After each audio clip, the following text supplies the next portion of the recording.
And frankly, that's just something that's a legislative thing that we really haven't. They won't delve into tax reform. They do a lot of tax cuts. You know, we have another one on the ballot this year to.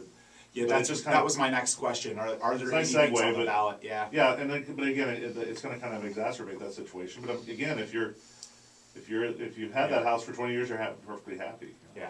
So, are there any new, any legislation, things on the ballot, things that are changing in the assessment tax world that we need to inform people about? There's two biggies, Amendment 1 and 2. One is the additional homestead exemption that would an additional $25,000. As you know, the first $25,000 by state law, the first $25,000 of value is not taxable in your homesteaded property, and then you skip $25,000. So then the next if your property is worth between $25,000 and $50,000, you pay something on that. The school tax. School tax, right? But the idea that everybody should pay something, I suppose, or whatever. We want to make sure our schools stay whole. So there's that, and then between $50,000 and $75,000, if your home is worth that, you can have up to another $25,000 in homestead exemption. So that's, in most cases, most people's property is worth more than that. Sure. So you could have up to a $50,000 homestead exemption.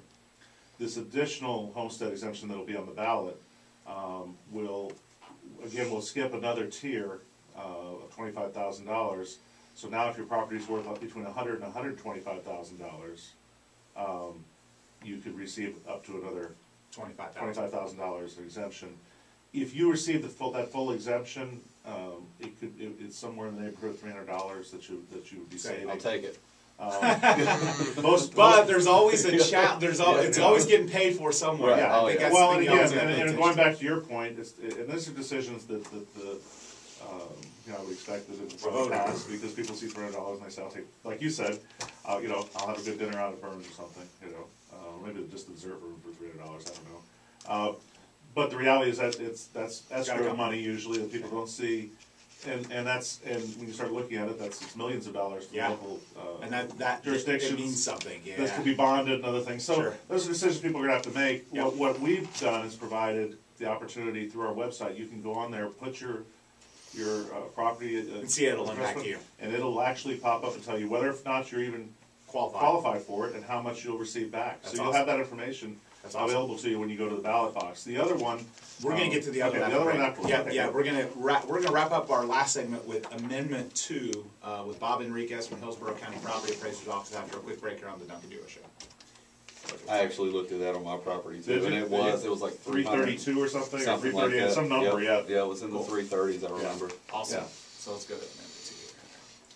So we're back here on the Duncan Duo Show with Bob Henriquez from Hillsborough County Property Appraiser's Office, and we were talking just before the break about a couple of the amendments that are going to be on the ballot. We covered Amendment 1, which is about an additional homestead exemption. Now clue us in on what Amendment 2 is for property tax. Amendment 2, going back to 2009, when the portability the constitutional amendment that created portability, which we talked about a little bit earlier in the show.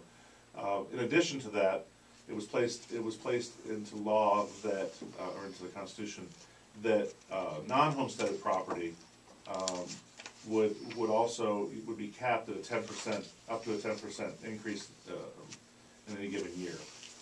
It's not portable and what have you. So in other words, investors, second homes, people have their own property. Right. Yeah. That their property in any given year couldn't go up more than 10% from a standpoint of taxable value. That had a sunset provision in it of 10 years, and it would sunset as of January 1st, 2019, and would go away. So this is this would extend it into perpetuity. So it doesn't change it at all. It just makes it in perpetuity. And the argument, I think, for the folks that are proponents of that would be, as a matter of fairness, to keep it in place. It's also people, that obviously these are investment properties that would be a pass through if it were to go away. But it would be quite a shock to the market if all of a sudden all those caps reset. Yeah, because then assessments are going to change, and that'd be a challenging. Well, everything would go back to whatever. Reassessment every year. You're talking about, let's say it's an apartment complex, and it's over the last, because we had the downturn, but over the last, apartments have been very high. Very well, but it let's say they've been going up for 10% for the last 4 years. That's a 40% increase in their actual value, and all of a sudden it would reset January 1st, 2019. Next year, the value it's taxed on 40% More. increased value, well, That's you know, gonna be a how- pretty- the owner of that apartment complex Yeah. is not gonna pay 40% more in taxes, they're gonna increase people's rent 40%. Well, that's how you offset that third homestead exemption. Well, yeah, I mean, there's talk of that as well, so, you know, there are even two Yates ways. doesn't care about that one. Yates Yeah, is worried my about his wheels are homestead. spinning, yeah. Yates wants his $300. I wanna know what he's doing with the $300. He's taking me lunch today. That's what he's doing with Yeah, it. exactly. It used to go, $300 used to go a lot further, you know. Yeah, it's true. It's Obviously, true. that might just be school supplies for That's the kids. it. Yeah, Your that's the true fishing staples. rod. Oh, there you go. Fishing rod, some gas. There That's you true. go, Staples. I'm for that. So,